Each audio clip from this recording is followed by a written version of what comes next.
Quiero que tengamos en cuenta, hermanos, dos principios en lo que vamos a estar hablando.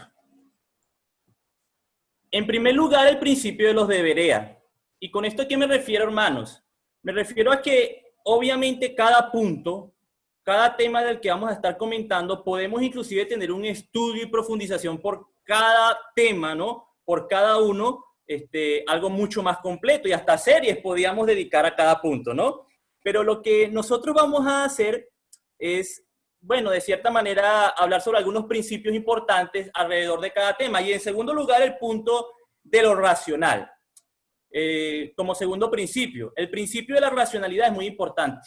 ¿Por qué, hermanos? Porque haciendo honor al nombre de la plataforma, a la mentira no le gusta pensar, como decíamos, a la mentira no le gusta reflexionar, a la mentira no le gusta ser razonable, no le gusta escudriñar. ¿Y saben por qué, hermanos? Porque la mentira es un flojo mental, ¿no? A la mente le toca trabajar a la hora de pensar y a la hora de razonar. Y gracias a Dios, ninguno de los que estamos aquí somos así, ¿cierto? Sino que al contrario, aplicamos y hemos aplicado en nuestras vidas estos principios y por eso, por esas razones es que estamos aquí. Sigámoslos aplicando, ¿no? Establecidos estos dos principios, entonces, iniciamos con nuestro tema de la noche. Las mentiras. Mentiras populares y comunes y favoritas en el mundo religioso. El Señor Jesús orando y rogando por sus discípulos en Juan 17, él le oraba al Padre y le decía, santifícalos en tu verdad. Nosotros, en la declaración del Señor Jesús, somos santificados en la verdad de Dios. Solo en la verdad de Dios. Y el Señor Jesús en una sola oración revela algo tan contundente, hermanos, sobre lo que es la verdad. Tu palabra, dice él, tu palabra es la verdad. Por eso escudriñamos la palabra del Señor. Por eso escudriñamos las Escrituras. Esto, hacerlo, hermanos, es lo que nos hace nobles delante de Dios. Como los de Berea. Es lo que nos hace noble delante de él, escudriñar las Escrituras, acercándonos a ellas con escrutinio, con importancia, con sinceridad, ¿no? Sobre todo con sinceridad en nuestros corazones. Así entonces iniciamos con esta lección bíblica, hermanos, aunque de cierta manera, como decía el hermano Ralph, es una lección que la vamos a ver en tres partes, donde en cada una hablaremos de 5 puntos. Es una recopilación de las cosas comunes que yo he observado y también de cosas que han comentado otros hermanos. Quizá van a ver algunas cosas que han comentado algunos otros hermanos, pero es lo común que se observa en el mundo religioso. ¿Y por qué mentiras? Porque es que cuando uno habla con las personas, hermanos, o uno está evangelizando, uno está hablando con alguien, siempre uno se va a ver enfrentado con lo que es correcto y no es correcto con ellos, ¿cierto? Y la mayoría de las personas, cuando uno habla con ellas, siempre traen ideas preconcebidas, que en la mayoría de los casos, cuando uno los pasa por el filtro de la palabra de Dios, cuando uno lo pasa por la constitución del mundo religioso, que debería ser así, ¿no? Debería ser así, diciéndolo de alguna manera, que es la Biblia, uno se da cuenta y las personas se dan cuenta de cuán diferente habla el ser humano y cuán diferente habla Dios. Jesús dijo en Juan 8:44 que Satanás es el padre de la mentira. Y la influencia del padre de la mentira está alrededor de nosotros. Y esta influencia es tan mala y es tan común que tenemos que tener mucho cuidado de cuidarnos para no ser influenciados por la mentira. Vamos a estar hablando de algunos temas que para algunos son muy sencillos, ¿no? Son principios a veces hasta que forman parte de la vida cristiana de uno, pero que quizá hayan hermanos nuevos y que pueda ayudarnos también a ellos, ¿no?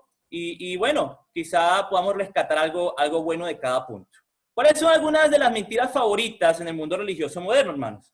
La primera que vamos a estar comentando tiene que ver con lo que venimos hablando, de cómo el hombre habla en su imaginación y no presta atención a lo que clara y evidentemente dice la palabra de Dios sobre muchas cosas. Y hay cosas que siempre en el mundo religioso chocan, ¿cierto? Siempre están ahí chocando. Y cuando uno le echa un ojo, uno le pone la atención seria, ¿no? Observamos que esos temas que siempre chocan en el mundo religioso, uno ve como dentro de ellos abundan pseudo profetas y pseudo maestros de esos temas que dicen recibir revelaciones directas de parte de Dios. Pero que cuando uno revisa la palabra de Dios, uno se da cuenta con que están diciendo algo totalmente contrario a lo que muchas veces, en la mayoría de los casos, como sucede en este caso, los textos bíblicos hablan contundentemente diferente a lo que dicen. Obviamente hay cosas que tienen necesario estudio y profundización de tema entre nosotros, ¿verdad? ¿Cierto? Y ustedes hacen eso. Obviamente hay cosas que tienen necesario estudio y profundización que lo hacemos entre nosotros, pero en este caso no estamos hablando de eso que sucede entre nosotros, sino que vamos a hablar y estamos hablando en este punto de aquellos que solamente dicen que Dios les habla directamente. ¿Y estos quiénes son, hermanos? Y por eso vamos a tocar esto en primer lugar. Bueno, los que dicen que Dios tiene nuevas revelaciones para nosotros. Ahora, ¿será así, hermanos? Y esto es interesante porque, como nosotros sabemos, Dios le prometió a los apóstoles que recibirían toda la verdad, o que recibirían la verdad revelada por medio del Espíritu Santo, en primer lugar, ¿no? Y recibirían toda la verdad. Y la recibirían, como dice Juan 16:13, ¿no? Eso es lo que dice Juan 16:13, que ellos van a recibir la verdad. Y hoy en día el mundo religioso moderno quiere imponer nuevas reglas de juego religiosas, ¿no? Eclesiásticas, fuera de toda esa verdad o de esa verdad que recibirían y que recibieron los apóstoles. ¿Por qué? Porque todo el panorama bíblico, hermanos, ¿no? Todo el panorama bíblico nos enseña que los apóstoles recibirían toda la verdad. Juan 16:13 nos muestra también que recibieron parte de esa verdad, ¿no? Hechos 2, empieza con la enseñanza de los apóstoles, Hechos 2, día de Pentecostés, ¿no? 1 Corintios 13:9, en parte conocemos, en parte profetizamos, ¿no? Y vemos que toda la verdad prometida fue revelada, fue dada. Hechos 20:27, por ejemplo, Pablo les dice a los de Mileto que no había rehusado en anunciarles todo el consejo de Dios. Toda la verdad fue revelada, como lo termina diciendo también Judas 3. Judas dice que la fe de Cristo fue revelada una vez y para siempre. ¿Cuántas veces? ¿2, 3, 4 veces? ¿Y aún sigue revelando? No, ¿cierto? Claro que no, sino una vez, como dice Judas 3, una vez y para siempre. Fue prometida a los apóstoles y Dios cumplió. La reveló a ellos una vez, como dice Judas, y para siempre. Y es que precisamente ese fue el gran trabajo de los apóstoles, el trabajo que los apóstoles tuvieron como embajadores del Señor, de hacer conocer la voluntad del Señor. Pero esas enseñanzas de los apóstoles, los escritos de los discípulos del Señor sobre lo que fue revelado, lo que ellos enseñaron, el mundo religioso moderno, hermanos, quiere hacerlo a un lado y establecer sus propias reglas de juego para con Dios. Fíjense una imagen interesante que me conseguí en Facebook, que me pareció interesante la idea, ¿no? O lo que quiere reflejar. Dice que si las revelaciones privadas concuerdan con la Escritura, no son necesarias. Y si no concuerdan, entonces son falsas. Y esto nos trae a la mente algo muy interesante sobre ese enunciado, ¿no? Y es que, en primer lugar, si la supuesta revelación moderna concuerda con la Escritura, no es necesaria esa revelación, ¿cierto? Porque ahí la tenemos, el hombre la tiene ahí a su mano, dispuesta para él. Y en segundo lugar, si la supuesta revelación moderna no concuerda con lo ya revelado, con lo que ya tenemos en las Escrituras, entonces tampoco sirve de nada. Tampoco sirve de nada esa supuesta revelación. ¿Por qué? Porque es falsa. Ni de una manera, ni de otra manera las supuestas revelaciones modernas sirven de algo, hermano, ¿cierto? Ni de una manera ni de otra. Ya todo está allí revelado al alcance del ser humano. El hombre, el ser humano, ya cuenta con la palabra profética más segura, en lo que realmente puede confiar, que es oír y escuchar esa revelación que Jesús prometió por medio de los apóstoles. Y eso lo enseñó uno de los apóstoles, Segunda de Pedro, por ejemplo, ¿no? Segunda de Pedro en su capítulo 1, versículos 19 en adelante, encontramos esto. Dice Pedro que tenemos también la palabra profética más segura, la cual hacéis bien en estar atentos como una antorcha que alumbra en un lugar oscuro, hasta que el día esclarezca y el lucero de la mañana salga en nuestros corazones.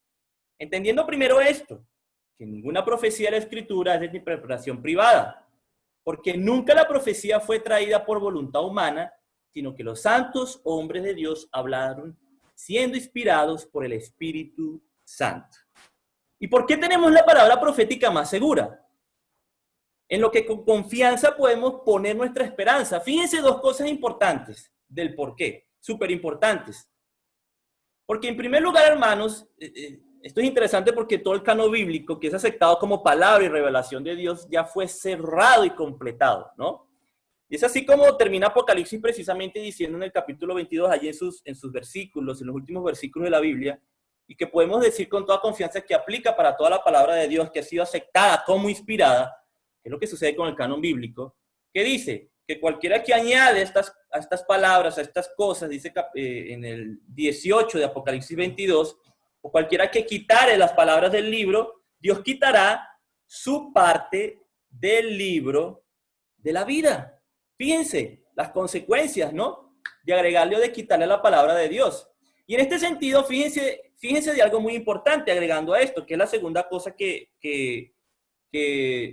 comento, porque dije que nos fijáramos en dos cosas, ¿no?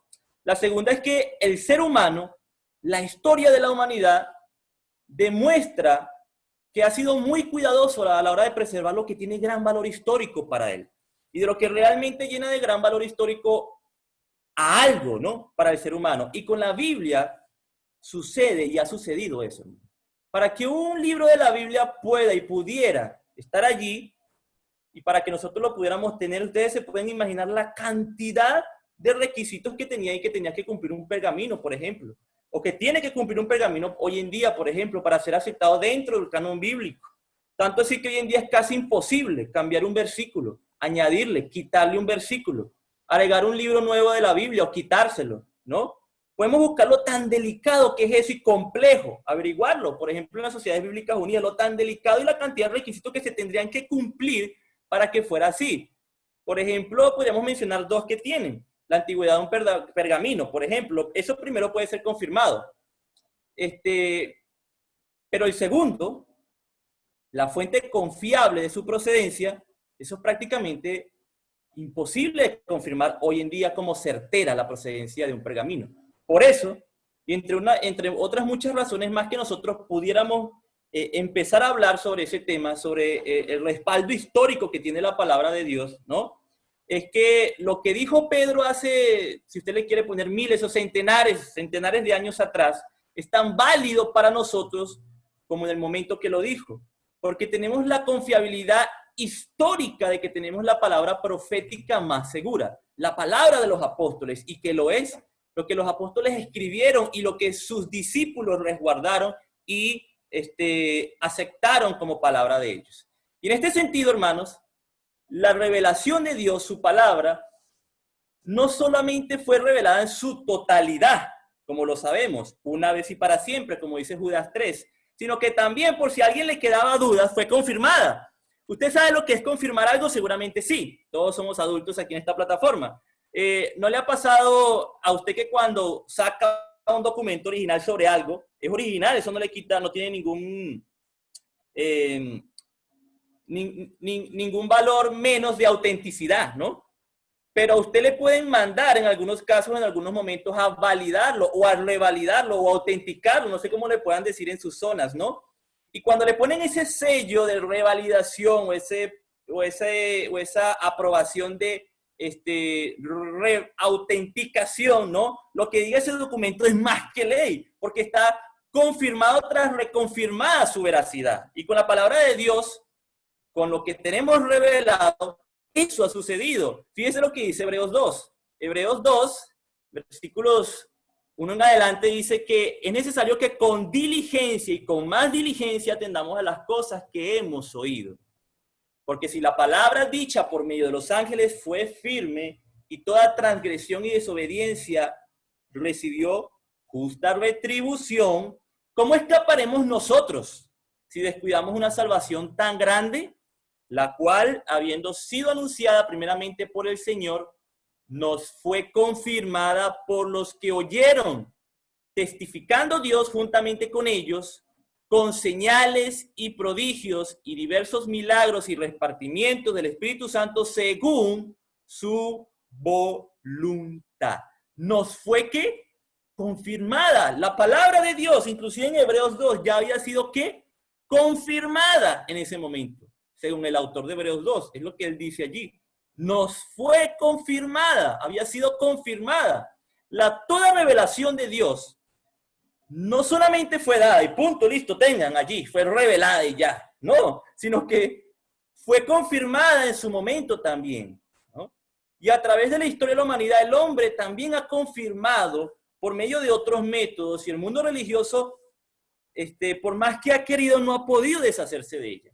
Porque el mundo religioso moderno ha querido desplazar a la palabra de Dios. O no es lo que han hecho grandes organizaciones religiosas como la Watchtower, por ejemplo.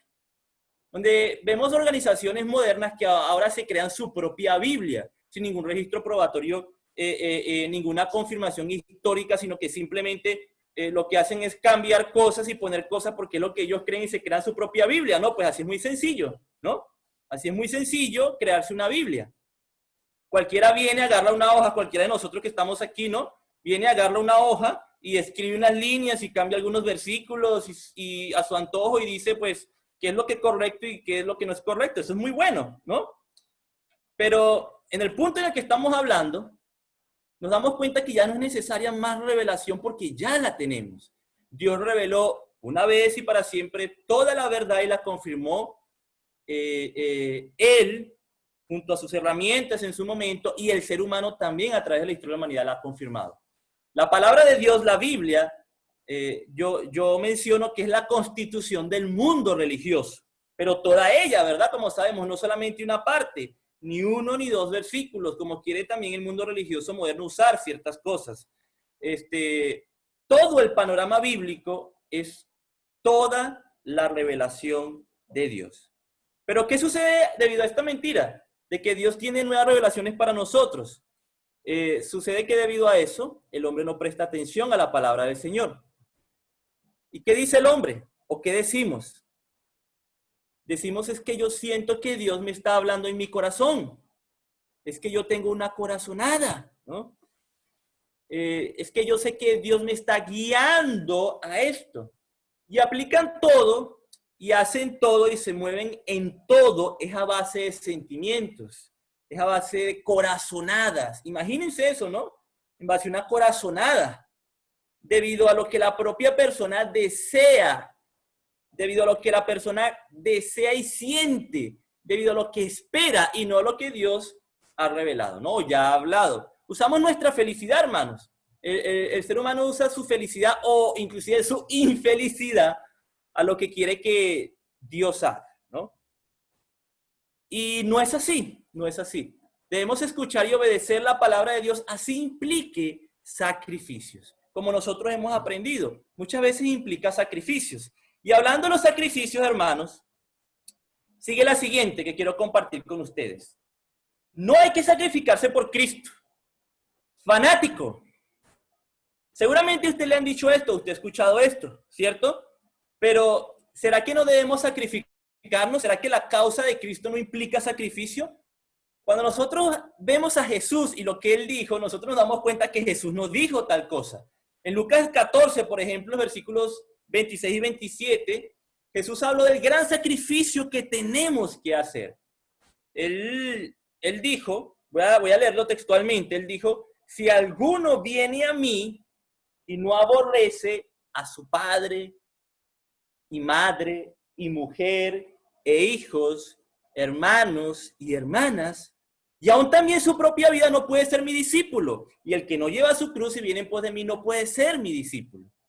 Y obviamente, hermanos, nosotros sabemos que esto no es odiar, ¿no? Este aborrecer que aparece aquí en las Escrituras, del cual el Señor Jesús hablaba. Pero sí es poner en primer lugar a Dios, antes que a mi familia. Sí es poner en primer lugar a Dios, antes que a mi propia vida, antes que a mí mismo. Eso, hermanos, implica mucho sacrificio. Muchas veces para nosotros, en la vida terrenal. Y quizá a usted le puedan haber dicho fanático, como dice allí en algún momento. No sé si se lo han dicho, pero cuando se lo han dicho no le quieren decir algo bueno, ¿no? Porque ser fanático es que sigue ideales sin ninguna razón, ¿no? Y aunque no le están diciendo nada bueno, y no le quieren decir nada bueno con eso, nosotros sabemos que tenemos muchas razones evidentes para seguir a Cristo. Nosotros no seguimos la causa de Cristo porque no tengamos razones. Por ejemplo, los apóstoles tenían muchas razones, ¿cierto? Como las razones indubitables que tenían los apóstoles, nosotros también tenemos indubitables razones, las cuales son las mismas de los apóstoles. No seguimos una creencia ciega sin ver las evidencias, lo cual sí es ser un fanático, sino al contrario, hermanos, como los de Berea, ¿cierto? Y esto es interesante porque quien más escudriña y quien más se cuestiona a sí mismo es un verdadero discípulo del Señor hoy en día. Hoy en día. Es un noble delante de Dios. Pero al mundo religioso no le gusta eso. No le gusta cuestionarse a sí mismo, ni sacrificarse por la causa de Cristo. Y Cristo, cuando dijo lo que dijo en Lucas 14:26, nosotros vemos que esta causa involucra casos extremos, ¿no? Y la gente, a pesar de que las cosas de Dios no quieren en ella establecer casos extremos, ¿no? Refiriéndonos a los sacrificios, la gente en la vida secular y las personas, nosotros en la vida secular, muchas veces celebramos los extremos y los sacrificios. En la vida terrenal se celebran los extremos. Por ejemplo, un futbolista, el mejor del mundo, el que puedan poner ustedes como el mejor del mundo, ¿no? Se dedicó a eso y se dedica a eso antes que cualquier otra cosa, entrenamiento 12 horas al día, o 24/7, como decimos, y decimos, wow, cómo domina el balón por su entrenamiento, ¿no? Qué bueno, qué dedicación a eso. Y todos celebran, aplauden ese extremismo. Y es interesante, ¿no? Porque así lo es. En un partido de fútbol hay dos extremos y nos orientamos hacia uno de los extremos y lo apoyamos, vamos, participamos, lo defendemos, peleamos que el equipo es el mejor equipo del mundo, que es el que va a ganar. Hay una profesión que se dedica a eso, que se llama hincha, ¿no? Y pelea por su equipo y dice que él es el equipo que de ellos que va a ganar, que es el mejor equipo, aunque no lo es. Eso precisamente es el fanático, ¿no? Pero bueno, en la vida tenemos casos extremos, pero con Jesús, ¿qué hace el ser humano? O ¿qué hace la modernidad, ¿no? Con Jesús. ¿Qué quiere hacer el mundo religioso inclusive también con Jesús? A agarrarlo suave, ¿no? No importa, dice. No hay que escudriñar, dice. Lo contrario al nombre de la plataforma, ¿no? Tranquilo que Dios es amor, ¿no? No es de mucha importancia, no importa. Pero ¿por qué no dedicarse enfáticamente, dedicadamente a la vida eterna? Porque creemos esta influencia del no sacrificio, del no sacrificarnos por las cosas espirituales, por las cosas eternas. No importa, ¿cierto? Decimos a veces. Suave, tranquilo. Y uno se sacrifica por todo. Hermano, uno se sacrifica por todo. La misma vida a veces es un gran sacrificio. Y uno hace sacrificios en la vida. Uno hace sacrificios por las cosas terrenales, la paga terrenal, el trabajo, el salario terrenal, ¿cierto? El trabajo secular a veces es un sacrificio que uno hace. ¿Cómo es que por Dios no vamos a tener sacrificios? ¿Cómo es que por Dios no vamos a sacrificarnos?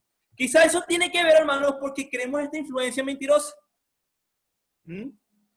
Quizá eso tiene que ver porque no también tenemos un resultado tangible aquí en esta vida terrenal, de inmediato. Pero Dios nos prometió un resultado mayor al de esta vida eterna. Todo resultado de esta vida es terrenal y por lo tanto perecedero, ¿no? Y nosotros debemos sacrificarnos es por el resultado que no va a ser perecedero, sino hacer tesoros en el cielo, como dice Mateo 6, 19 al 21. Y este tema de sacrificarnos por las cosas, sobre todo por las cosas de Dios, por las cosas espirituales, es difícil, hermanos, porque muchas veces para nosotros afecta nuestra comodidad. Y para el ser humano afecta su comodidad. Y aquí es donde viene el siguiente punto que quiero compartir con ustedes. O la siguiente mentira. Dios se mete con mi comodidad. Tiene mucha relación esto en este sentido, ¿no? Con lo anterior. De que Dios no quiere que seamos felices. Porque supuestamente afecta mi felicidad y mi comodidad. Y este punto es interesante porque va orientado a la anarquía que las personas quieren tener y el mundo religioso moderno quiere tener, inclusive. A la anarquía, es decir, una vida sin reglas. Tanto las personas religiosas, ¿no? De la religión moderna, como las personas no religiosas. Nosotros observamos esto. Y también pasa y ha pasado con hermanos, en donde cuando uno se da cuenta que está sucediendo esta situación de la anarquía y uno estudia con ciertas personas o con esas personas sobre las reglas y las normas que Dios establece en su palabra, como no les gustan esas normas, como no les gustan esas reglas, y yo estoy seguro que a usted le ha sucedido, seguramente, entonces, ¿qué dicen? Ah, es que Dios no quiere que uno sea feliz, ¿no? Es que el Dios que usted me presenta, el Dios que usted me presenta no me deja ser feliz. Yo mejor me quedo con mi anarquía. Yo mejor me quedo con mi religión que me permite todo, con mi creencia. Al final, Dios es amor, le dicen a uno, le dicen a usted. Y sucede, hermano, seguramente a usted le ha acontecido. Es más normal de lo que uno cree. Sucede como, por ejemplo, con la homosexualidad, ¿no? O con lo que llaman hoy en día la ideología de género. Y cantidad de cosas que podríamos hablar sobre las reglas y normas que Dios establece sobre muchas ideologías, sobre muchas cosas, pero que entonces esas reglas, esas normas de Dios, se convierten en una gran piedra de tropiezo y un gran muro que el mismo ser humano se coloca a sí mismo para no obedecer a Dios. Porque según ellos se mete con su felicidad. Por ejemplo, le hacía una entrevista a una señora que ella habla mucho de política, es famosa en las redes sociales por la bulla que hace en las redes sociales. Ella se hace llamar de derecha anárquica. Se pueden imaginar con lo de anárquica, ¿no? ¿Qué tiene ella en su cabeza y a qué se refiere ella con eso? ¿No? Una anarquía total en todo, en lo que usted lo aplique es una anarquía total. Y lo que ella habla es toda una anarquía total, ¿no? Y en la entrevista que ella le hacía le preguntaban sobre el tema de Dios, si ella creía en Dios, si tenía religión, si estaba adjunta a algún tema de alguna creencia, ¿no? Y ella decía acerca de las cosas de Dios que eso no valía la pena para nada, porque ella no entiende ni entendía cómo uno puede vivir una vida de cohibiéndose de cosas y de la libertad que tenemos, ¿no? Libertad que tenemos, supuesta libertad, por ganar una vida que ni siquiera sabemos si existe, decía ella. Que uno perdía su vida, esta vida, y que uno se perdía, y que las personas se perdían de los placeres que esta vida nos ha dado, alimentándose de una falsa esperanza de obtener otra vida, teniendo una vida, dice ella, aburrida. Esto que acabo de decir es lo que ella respondió y piensa al respecto. Bueno, fíjense en esto, ¿no? Eso es de analizar porque el mundo, los deseos de la carne, ¿no? Los deseos del mundo, a la anarquía le llama felicidad. A un mundo sin Dios, a un mundo sin reglas, a un mundo sin moralidad. Y uno se puede preguntar, ¿de verdad un mundo anárquico sin reglas de nada? ¿De verdad uno puede en un mundo así encontrar la felicidad? Nosotros sabemos todas las consecuencias que trae vivir una vida anárquica, ¿cierto, hermanos? Una vida sin reglas para nada. Una vida sin principios, una vida sin límites, una vida sin ningún tipo de valores. Las consecuencias que ha traído el vivir así y que ha traído para la humanidad eso. Grandes consecuencias. Vemos tantos ejemplos de eso hoy en día, ¿no? De la depravación, la inmoralidad, la vida sin orden, las familias, ¿no? Países destrozados, ¿no? Es un desastre muchas veces. Y todo decimos, todo es un desastre. Decimos, ¿y eso a causa de qué? De eso, del pecado, de vivir una vida sin reglas y sin límites. De verdad nosotros podemos decir que los deseos de la carne y de este mundo y la vida sin reglas es donde se puede encontrar la verdadera felicidad y la plena felicidad. Esa es una buena pregunta que el ser humano se puede hacer. Porque es cierto que podemos alcanzar y tener felicidades en este mundo. Muchas cosas buenas tenemos en este mundo que nos hacen felices, que sí, de cierta manera nos hacen felices. Pero la felicidad, hermanos, que nosotros tenemos en este mundo es muy pasajera, ¿no? No dura nada. La felicidad en este mundo no es una felicidad plena, absoluta. Pero Dios sí quiere que seamos felices plenamente. Y Dios sí promete una felicidad plena. Nosotros tenemos muchos problemas en esta vida y muchos no encuentran la felicidad en esta vida, ¿no? Y en su libertinaje se la pasan buscando la felicidad, pero nunca alcanzan una felicidad plena, no la encuentran. Muchos, por ejemplo, vemos cómo la buscan en el alcohol, en la drogadicción, ¿no? Pero nunca alcanzan esa felicidad que buscan, sino que al contrario es un fracaso total el final de esa búsqueda de la felicidad. A pesar, hermanos, de los muchos problemas que nosotros tenemos, de las circunstancias inclusive que vamos a tener en esta vida, a pesar de eso, Dios quiere inclusive que aprendamos a ser felices, haciendo su voluntad.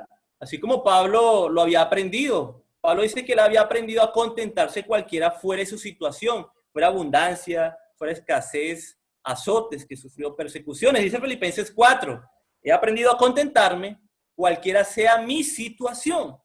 Sé vivir humildemente y sé tener abundancia. En todo y por todo estoy enseñado.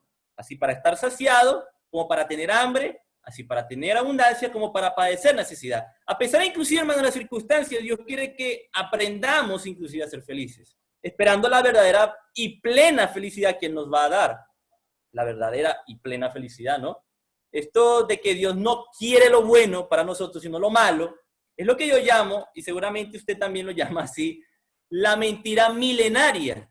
¿Por qué? Porque esta mentira está desde el principio, desde el Génesis. Esto no fue lo que le dijo Satanás al hombre en Edén, hermanos, ahí en Génesis 3, ¿cierto? Si usted lo recuerda, ¿qué le dijo Satanás al hombre? Con que Dios les dijo que no pueden comer de eso. No, es que ese es muy maluco, ¿verdad? Es que ese es muy maluco, no quieren que sean como él, no quieren que sean felices. Y así muchos piensan hoy en día. Dios no quiere que sea feliz. Dicen, me quita y me cuartea mi libertad, ¿no? Muchas veces hacemos paralelismo y el ser humano hace paralelismo de Dios, imaginando a Dios un padre refunfuñón que está allá en el cielo, ¿no? Como esos padres terrenales refunfuñones, hermanos, si usted es un padre refunfuñón, un mal padre, ¿no? Diciendo que no quiero que te diviertas, no hagas esto, ¿no? Esto está mal, todo está mal, pero Dios no es así. Dios es un buen padre, ¿no? Como cualquier buen padre, así como mis hermanos que están aquí, que son padres. Aunque ciertamente hay cosas que nos dice Dios que no hagamos, nosotros sabemos que nos las dice por nuestro bien, porque Él sí sabe qué es lo que le hace mal a sus hijos y establece límites y prohíbe lo que les hace daño, prohíbe lo que les hace mal a sus hijos, lo que les causará males. Es para nuestro bien, es para nuestra felicidad, fíjese, ¿cierto? Y por eso pone los límites y las reglas que tiene, aunque muchos no la entiendan. Y es que acaso usted como padre o madre, si usted es padre o madre, para los que lo son, ¿no? Usted no lo hace con sus hijos. Usted no le pone reglas, aunque ellos no lo entiendan, sobre todo los niños más pequeños, ¿no? Pasa mucho con los niños chiquitos. A todos los niños pequeños les gustan los juegos extremos. Yo digo que deben abrir una parte en los X Games, en los juegos extremos, X Games Kicks, ¿no? Porque, por ejemplo, a ellos les encanta jugar a meter el dedo en el punto o en el hueco de la corriente, de la energía eléctrica. Le parece divertidísimo eso a los niños pequeños. Pero cada vez que lo va a hacer, ¿qué hacen los papás? ¿Qué hacen los adultos? ¿Qué hacen los que saben? Los que saben. Se lo prohíben, lo detienen, le dicen no lo haga, le hacen entender que está mal, lo agarran, lo separan, lo castigan para que entienda que no lo haga. ¿Y qué hace el niño? Empieza a mirarlo a usted como si usted fuera el más malo de todos los malos, ¿cierto? ¿Por qué no me dejas hacer lo que quiero? Prácticamente piensa el niño, ¿no? Pero el adulto sabe más que él, sabemos nosotros más que él. Y así es Dios, Dios sabe lo que nos conviene como nuestro creador y lo que no nos conviene. Sabe lo que es para nuestro bien, para nuestra felicidad. Y Dios precisamente desea nuestra felicidad y bien. ¿Cuánto no lo desea, hermanos? Que desde el principio de la creación, el hombre ha sido tan terco alejándose de Dios, ¿no? Y Dios siempre ha estado allí una y otra vez en la terquedad del ser humano, proveyendo una salida para la felicidad del hombre. Dios quiere que seamos felices y nos promete una felicidad eterna, como lo sabemos. Un caso de ejemplo, hermanos, que podemos poner para pasar al siguiente punto, sobre la búsqueda de la felicidad es Salomón. Dice Eclesiastés que él dispuso en su corazón hacer todo lo que su corazón se le antojase, y así hizo. ¿Y qué terminó diciendo? Vanidad de vanidades, todo es vanidad, nada lo llenó. ¿Cierto? Eclesiastés 2. Tremendo, ¿no? Hermanos, hay muchas maneras de aprender en esta vida. Principalmente dos son básicas. La primera es por nuestros propios errores. Y la segunda es por los errores de los demás.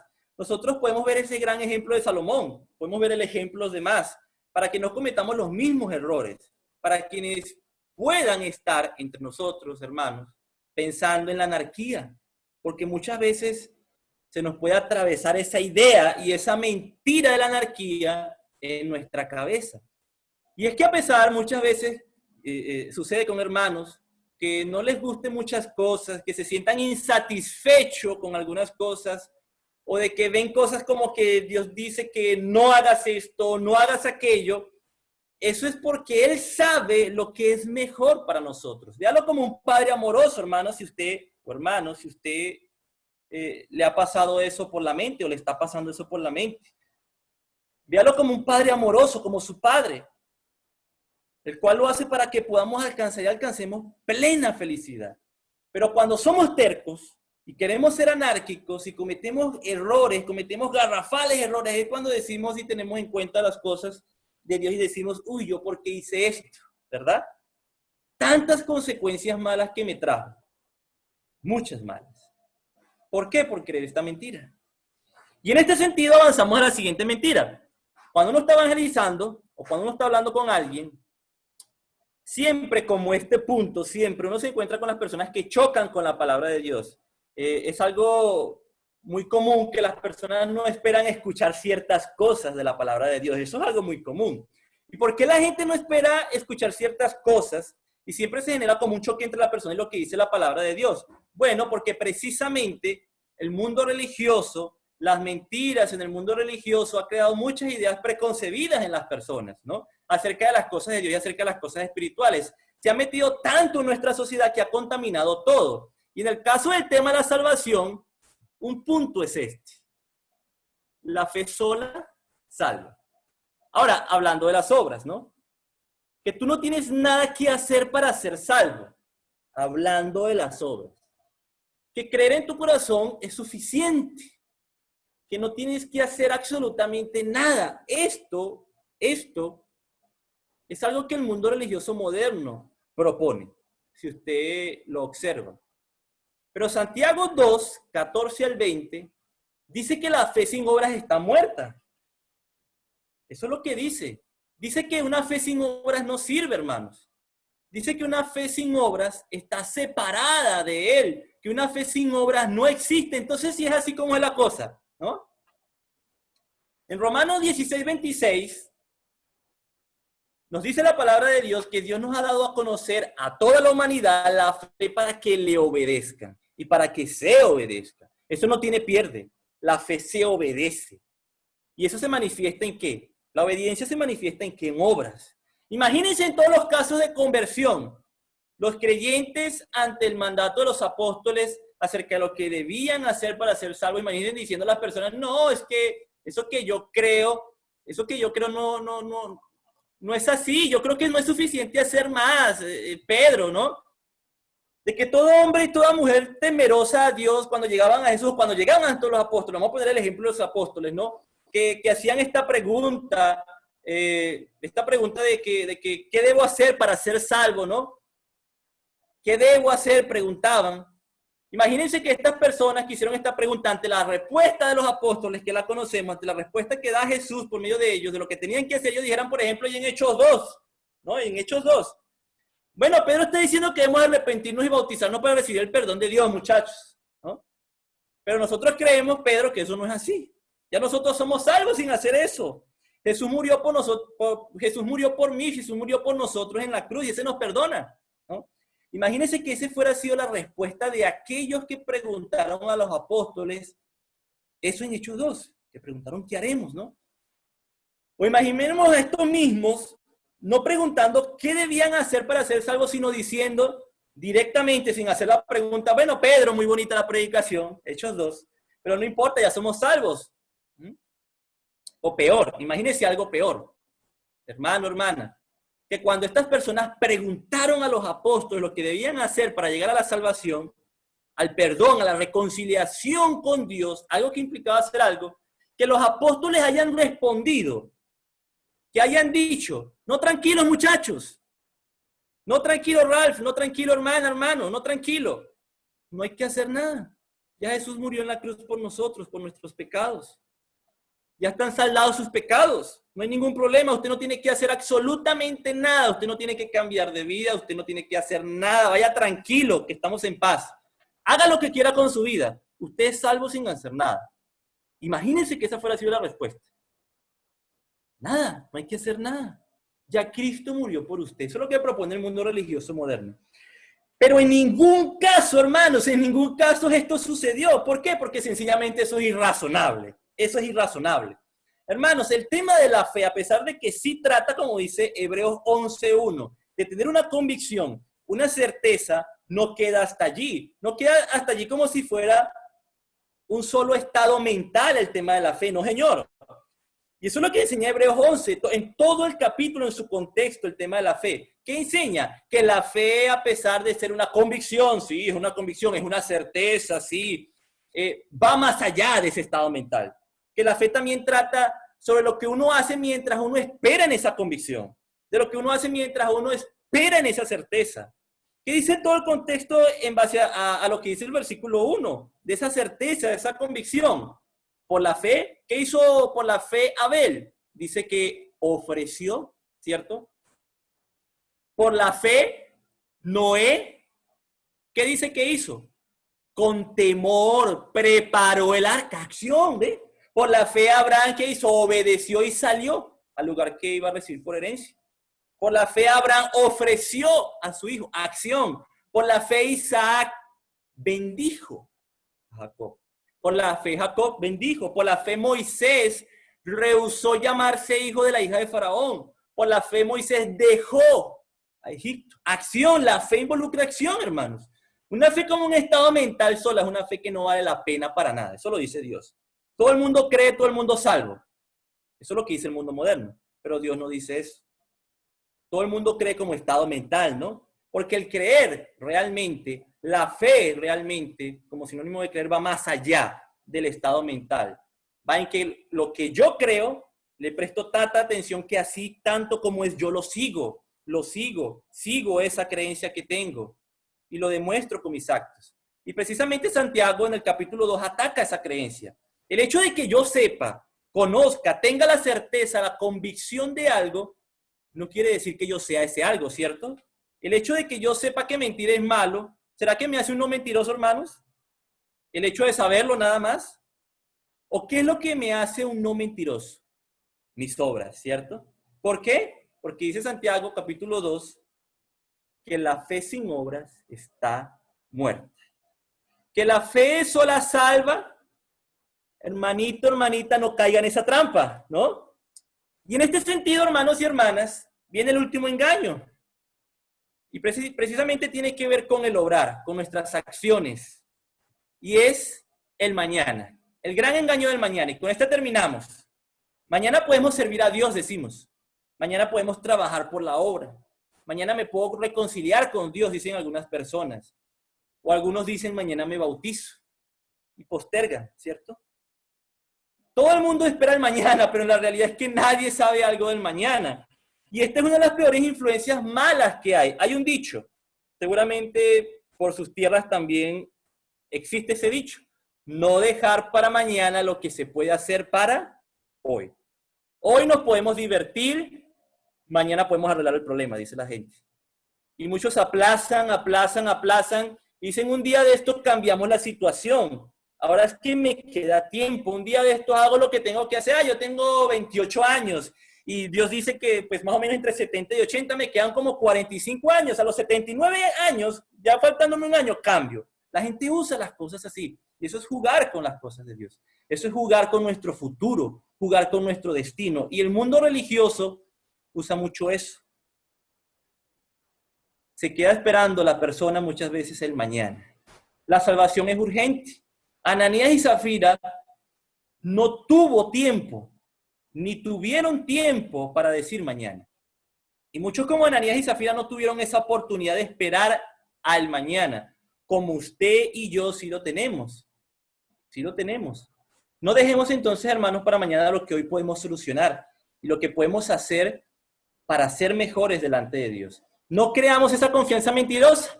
Entonces, hermanos, así son estas mentiras que quería compartir con ustedes en primer lugar, hoy como primeras 5, en las cuales nosotros muchas veces nos podemos ver influenciados por ellas, y sobre todo en la última. Entonces, esforcémonos en hacer hoy lo que mañana tampoco haremos, ¿cierto? Esforcémonos en la felicidad que Dios quiere darnos.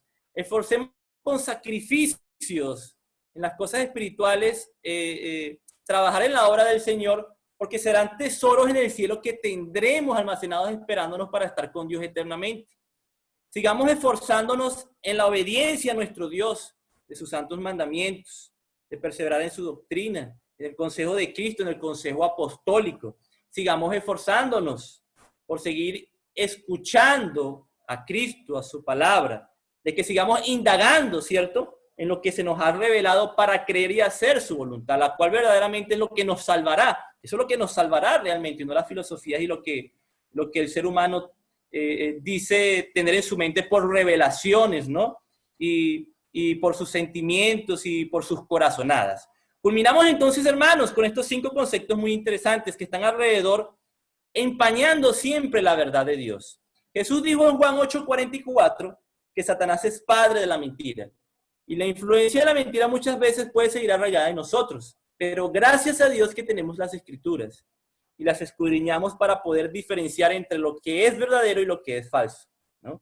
Una cualidad que tiene lo malo es que lo aprendemos muy rápidamente, porque no amerita ningún esfuerzo, ¿no? Pero gracias a Dios nosotros nos esforzamos por nuestra condición espiritual delante de Dios. Que siga siendo así entonces, estimados hermanos. Hemos compartido estas 5 primeras comunes y populares mentiras del mundo religioso. Muchas gracias por compartirlas conmigo. Muchas gracias por permitirme conversar con ustedes en esta noche y presentar esto. Y que el Señor nos siga guiando por el camino correcto. Que así sea. Y que siga haciendo de ustedes nobles, como lo hace para con todos aquellos que escudriñan su palabra. Como ciertamente lo son todos aquellos que lo hacen delante de Él. Mis hermanos, muchas gracias y que el Señor, que Dios les bendiga. Con nosotros el hermano director de la plataforma.